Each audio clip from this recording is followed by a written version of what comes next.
a Enfoque una vez más con Marcia Castillo, su servidora.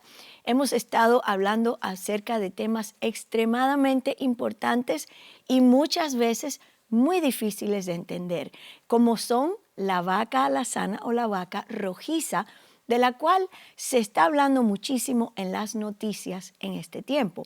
¿Por qué? Porque el año pasado llegaron a Israel estas 5 vacas rojizas desde un rancho en Texas, en los Estados Unidos, y fue una noticia de mucha conmoción.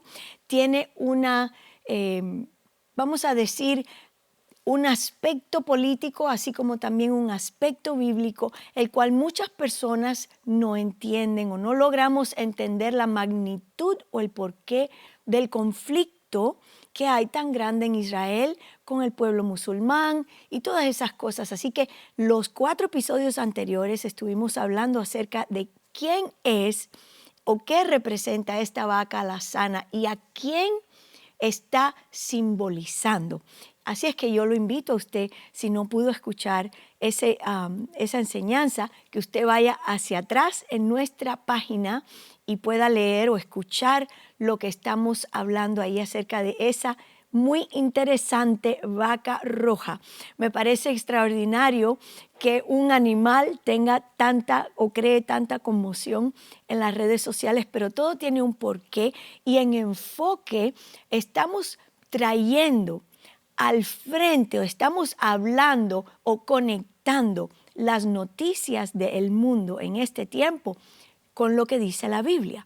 Y de cierto, esa vaca alazana está en la Escritura, en el Antiguo Pacto, y por eso muchas personas tal vez descartan lo que ella significa o simboliza, pero para nosotros los que amamos a Jesús, tiene un significado profundo y un significado maravilloso porque ella apunta a un tiempo que se está desenvolviendo delante de nuestros ojos. Así es que en este episodio número 5 vamos a estar hablando un poquito más o un poco más extensamente acerca de lo que esa vaca alazana trae con ella. ¿Por qué este rito de la vaca alazana es tan importante? ¿Qué cosa tan peculiar? Estoy seguro que muchas personas se preguntarán, ¿y esto de dónde salió y a qué viene? Y la respuesta en realidad es muy sencilla. Ella se utilizaba en el Antiguo Testamento para la purificación de pecados. Cuando Israel peca en el desierto con el becerro de oro, el Señor le da instrucciones a Moisés de que tome una vaca rojiza, la queme y sus cenizas fueron mezcladas con agua y lo que salió fue un agua roja y esa agua fue esparcida sobre todo aquel campamento y sobre todas las personas y habla simbólicamente, hay muchos paralelos que están en la Escritura, los cuales tendemos tal vez a ignorar o no los podemos ver, pero es un paralelo que se utiliza simbólicamente para hablar de la redención, para que el ser humano pueda entender o visualizar algo que está ocurriendo en el mundo del espíritu, en el ámbito del espíritu. Entonces, esta vaca alazana o esta vaca roja apunta hacia Jesús, apunta hacia lo que Él hizo. A Él se le conoce también como el rojo porque estaba cubierto de la cabeza a los pies en sangre. Entonces, cuando vemos que en estos últimos tiempos, tiempos de convulsión, tiempos en que proféticamente hablando se están cumpliendo tantas cosas a pasos agigantados, reaparece esta vaca, este simbolismo oscuro, por así decir, del cual no se habla, no se piensa que es relevante, y vuelve a aparecer y viene al centro del escenario en Israel, que todos sabemos que Israel es el reloj profético del mundo. Y cuando ella reaparece, lo que está hablando el Señor a través de esta vaca rojiza es que se acerca nuestra redención y el regreso de aquel el cual esta vaca apunta está por venir. Entonces es algo lo cual nosotros debemos mirar, entender y estar apercibidos. Ahora, con la vaca alazana vienen muchos otros aspectos, los cuales nosotros vamos a mirar aquí en enfoque. Para poder nosotros entender, fijar nuestra mira en lo que está pasando en Israel y poder entender así cuán cerca estamos nosotros del regreso de Jesús a la tierra. Hay una tremenda conmoción. Las noticias cristianas CBN sacaron un artículo recientemente donde habla de que hay una anticipación profética. Estoy aquí leyendo mis notas. A medida que estas vacas van creciendo día a día en edad. ¿Por qué? Porque se va a llegar a realizar la ceremonia para la purificación del templo. Ahora, ¿qué templo? No hay templo. En el monte de Jerusalén, o se le conoce también como Sión, lo que está es la mezquita de Omar. Algunos de ustedes han visitado Israel y saben que el pueblo musulmán en este momento tiene control de todo lo que pasa en la explanada del templo. Pero vamos a ver, por ejemplo, que las vacas en este momento tienen un año, entre un promedio de 1 año y medio a 2 años de edad, y deben tener 3 años de edad completamente roja. Se hace una inspección minuciosa cada X cantidad de tiempo para asegurarse de que no haya ni un solo pelo rojo en esa vaca. Qué cosa tan tremenda. Están diciendo los rabinos en Israel que estas vacas, cuando lleguen al cumplimiento y estén cerca de los 3 años de edad, podrán ser sacrificadas de manera kosher o kasher, y entonces se podrá efectuar la ceremonia de purificación para la Pascua del año 2024, en unos meses, por así decir. Es muy importante entender que en Israel en este momento hay una persona que ha donado su parcela de tierra que está frente a las puertas doradas en esa área de ahí. Está dentro del recinto de lo que se conoce como el Monte de los Olivos, y esta persona ha donado su terreno para en ese lugar poder hacer esta celebración de quemar las cenizas de la vaca alazana. Sería este en realidad el primer paso para la construcción del tercer templo en Jerusalén. Estuvo primeramente el templo de Salomón. Cuando el pueblo de Israel es llevado cautivo a Babilonia, estuvieron allí 70 años. En algún momento podremos tal vez traer una enseñanza de por qué fue llevado Israel cautivo a Babilonia por 70 años. Cuando llega el tiempo del cumplimiento, Dios levanta profetas como Esdras, Nehemías, y estos hombres de Dios comenzaron a anunciar el regreso del pueblo escogido de Dios a la ciudad santa de Jerusalén. Y cuando comienzan ellos a llegar, entonces se levanta Nehemías ungido por el Espíritu Santo para alentar al pueblo a que reconstruyeran el templo. Esto se conoce como el segundo templo, pero en ese templo, como ellos estaban llegando recientemente y habían estado cautivos por muchos años, en realidad no tenían los medios económicos para levantar o restaurar el templo a la gloria que tuvo ese templo durante la época de Salomón, porque era un lugar hermoso. Había mucho dinero, había mucho oro, mucha plata, mucho cobre. En realidad era un espectáculo visitar el templo de Salomón en aquel tiempo. Y los cautivos que regresan de Babilonia en realidad no tenían los medios económicos, así que ellos levantan un segundo templo a duras penas para comenzar los ritos nuevamente.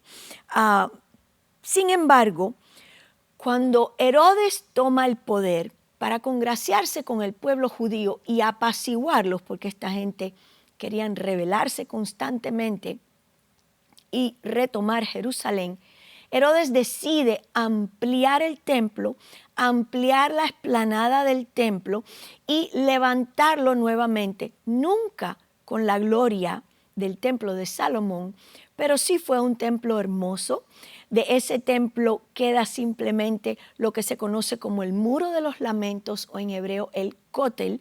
Es impresionante ir a ese lugar y ver al pueblo judío acercarse a ese lugar y lamentar la partida de la presencia de Dios de en medio de ellos.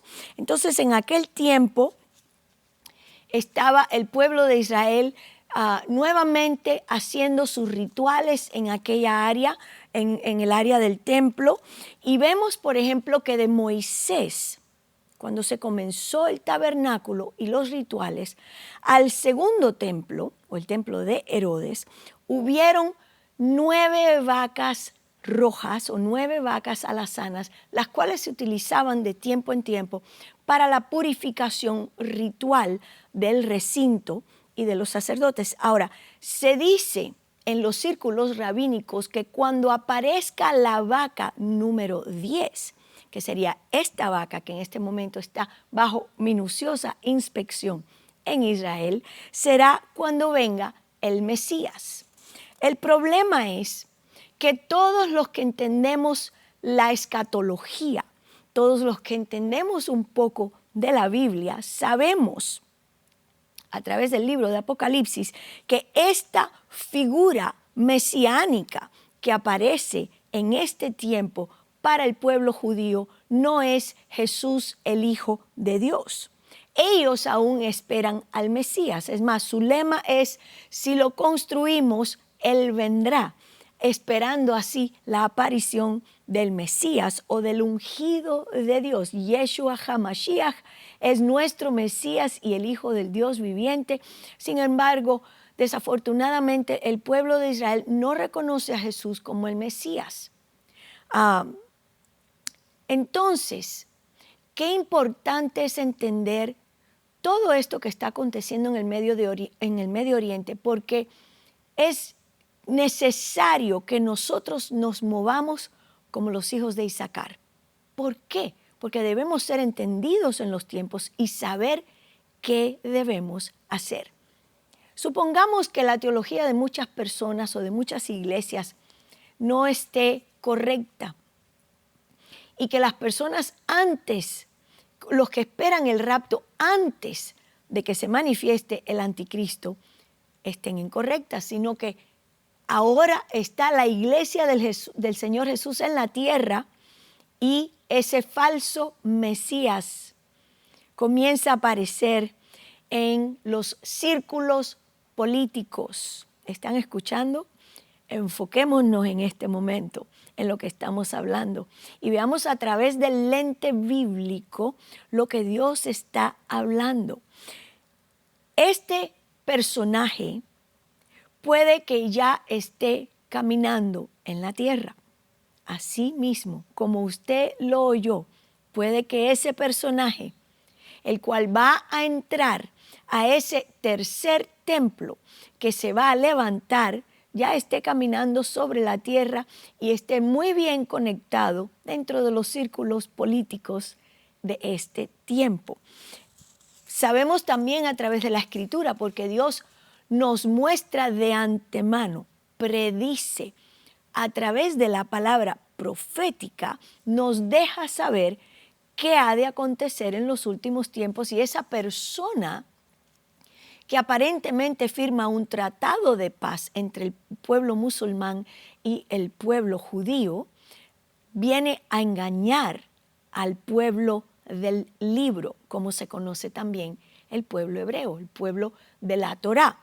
Ahora, una pregunta para ustedes. ¿Creen ustedes que necesitamos que el arca del pacto esté en el templo para nosotros poder oficiar ceremonias? Bueno, fíjense que la respuesta a eso es un rotundo no. En el segundo templo, el arca del pacto no estaba presente. Según Segunda de Crónicas y el libro de Segunda de Reyes, podemos ver que el arca fue escondida. Hay muchas diferentes opiniones. Unos dicen que el arca fue llevada a Etiopía por el hijo de Salomón con la reina Sabá. Otros dicen fue que el arca se la llevaron los romanos, otros dicen que el arca se desapareció. Quiero darle una noticia. A Dios no se le pierde absolutamente nada. Él y solamente Él sabe dónde está guardada el arca del pacto. ¿Estamos? Entonces, entendamos que el imperio babilónico conquista a Jerusalén y en ese momento el arca del pacto desaparece de la vista. No se ha vuelto a saber de ella, aunque hay un ministerio en Israel que dice saber exactamente dónde está localizada el arca. Personalmente, yo pienso que el pueblo judío sí sabe dónde está el arca, pero eso es simplemente una opinión de su servidora en esta hora. Entonces vamos a ver que por primera vez en 2000 años, o sea, todas estas cosas están aconteciendo a la vez. Vamos a ver que el pueblo de Israel fue dividido después del reinado de Salomón. Cuando su hijo toma el poder, Israel se divide y parte de las 10 tribus son esparcidas por toda la tierra. Por 2000 años, todo el pueblo de la dispersión ha entrado en todos los países y en todos los continentes. Pero proféticamente hablando está aconteciendo algo tremendo en el pueblo de Israel o en el pueblo judío. Y eso es que ellos están haciendo aliyá. En otras palabras, están regresando de esas naciones a donde fueron esparcidos, ahora están regresando a Israel, haciendo así esa profecía cumplirse delante de nuestros ojos. Así es que tenemos muchas cosas, muchas piezas que se están moviendo a la vez, que están trayendo a unificar, por así decir, una fotografía poderosa. Y usted y yo estamos siendo testigos de esa fotografía o de ese mover tan tremendo que hay sobre la tierra. Entonces el pueblo de Israel está haciendo aliyá, está regresando a su tierra natal. Eso es una profecía que se cumple. Están investigando y buscando el arca. Están trayendo también entonces estas vacas rojas de regreso a Israel, otra profecía cumplida, entre muchas otras cosas que están aconteciendo. Vemos entonces que el templo es el centro de Jerusalén y Jerusalén es el centro del universo. Ahora, Dios, cuando Salomón consagra ese espacio para el Señor, Él habla y decreta que ese lugar sería una casa de oración y de adoración para todas las naciones. Sin embargo, en este momento vemos un mover que parece que es lo mismo, pero en realidad no lo es. ¿Por qué? Porque ahora se está hablando de un ecumenismo. Y eso no fue lo que Dios habló. Dios dijo que todos los pueblos vendrían a adorarlo a Él, a Jerusalén. Sin embargo, ahora lo que se está hablando es una reunificación de religiones, por ejemplo, cristiano, judío y musulmán, todos viniendo a un lugar específico para adorar a su Dios a su manera, en un lugar. Así que el cumplimiento de la profecía no es necesariamente lo que Dios intencionó, pero vemos que todas estas piezas se están moviendo apresuradamente. Hay un mover apresurado en la tierra que nos está dejando ver todas estas cosas, como que todas las piezas en ese juego de ajedrez están entrando en su lugar. Y también vemos cómo este tercer templo que sería levantado por el pueblo judío será el templo donde se va a sentar el anticristo. Entonces, por ejemplo, vamos a ver que dentro de las personas que observan lo que es la teología del reemplazo, piensan que no habrá otro templo. ¿Por qué? Porque nosotros somos el templo de Dios y sí la palabra habla de esto. Nosotros necesitamos reconocer que de acuerdo a la Escritura se habla de un templo de carne y hueso, pero también se habla de un templo literal o físico, de ladrillo y de piedra. Y eso lo vemos en Juan 2, 19 al 21, donde Jesús habla del templo humano, del templo de carne y hueso, pero también vemos en Apocalipsis 11, versos 1 y 2, que Juan vio y plasmó lo que se describe como un proceso físico de medir el templo. Y ese templo va a ser construido durante la tribulación y puede que sea construido justo antes de la tribulación y será la sede del anticristo donde él va a regir según la palabra de Dios por 42 meses. Entonces vamos a ver también algo muy interesante y vamos en los próximos programas, tengo tremenda sorpresa para ustedes y esto se pone buenísimo, chocolate caliente aquí en Enfoque. Quiero mencionar algo muy interesante. Esa ceremonia de quemar o de producir las cenizas de la vaca rojiza, la van a llevar a cabo en esa tierra que ya fue donada para eso. Esa tierra está en el Monte de los Olivos, mirando directamente a donde están las puertas doradas y donde está el domo de la roca en este momento.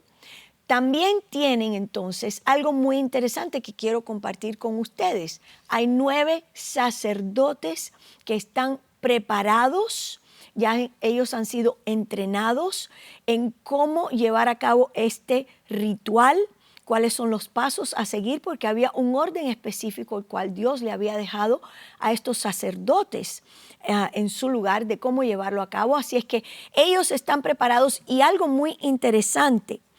Estos hombres fueron seleccionados debido a que han encontrado un cromosoma en el ADN de estos hombres, se conoce como el cromosoma Y de Aarón, así como Aarón, el hermano de Moisés, que fue el primer sacerdote en oficiar dentro del tabernáculo de Dios. Es el nombre dado al hipotético ancestro común más reciente de la casta sacerdotal judía patrilineal, conocida como los Kohanim o los sacerdotes. Y este gene ha sido traducido de padre a hijo sin interrupción desde Aarón por más de 3.300 años o más de 100 generaciones. Es como tener una firma genética de la ascendencia masculina de un hombre que ofició por primera vez delante de Dios. Y estos sacerdotes también están preparados, o sea que a través de los años ahora vemos la importancia del libro de Números, que muchas personas dicen, y cantidad y toda esta retraída de nombres, ¿por qué están aquí? ¿A quién le importa quién salió de quién? Pero Dios lleva un registro minucioso de quienes lo vienen sirviendo a través de las edades. Qué cosa tan tremenda y tan impactante. Así es que a través de esos registros, ellos han continuado la genealogía israelí o la genealogía hebrea y han podido llegar hasta el día de hoy y han podido identificar quiénes son estos hombres, alistarlos, prepararlos, entrenarlos para cuando llegue el momento poder oficiar esa ceremonia tan tremenda. Ahora, imagínese usted qué va a pasar en Israel cuando el pueblo judío vea que tienen las cenizas. Todo lo que Dios hace, lo hace con un propósito. Él no va a entregar las cenizas que apuntan a la redención, al regreso del Mesías, para dejarlo ahí. Eso implica otras cosas. Pero eso, querido amigo, lo vamos a dejar para los próximos episodios donde vamos a discutir más profundamente y mirar por ese lente, así como nos enfocamos en la palabra de Dios y los acontecimientos actuales, lo que Dios está hablando en este tiempo. Y tal vez usted esté escuchando esto o viéndonos por las redes sociales y diga, pero yo no soy cristiano y aún me interesa. Bueno, mi consejo es acérquese, escuche y después tome su decisión. Así es que gracias por acompañarnos en este tiempo. Nos vemos en el próximo episodio.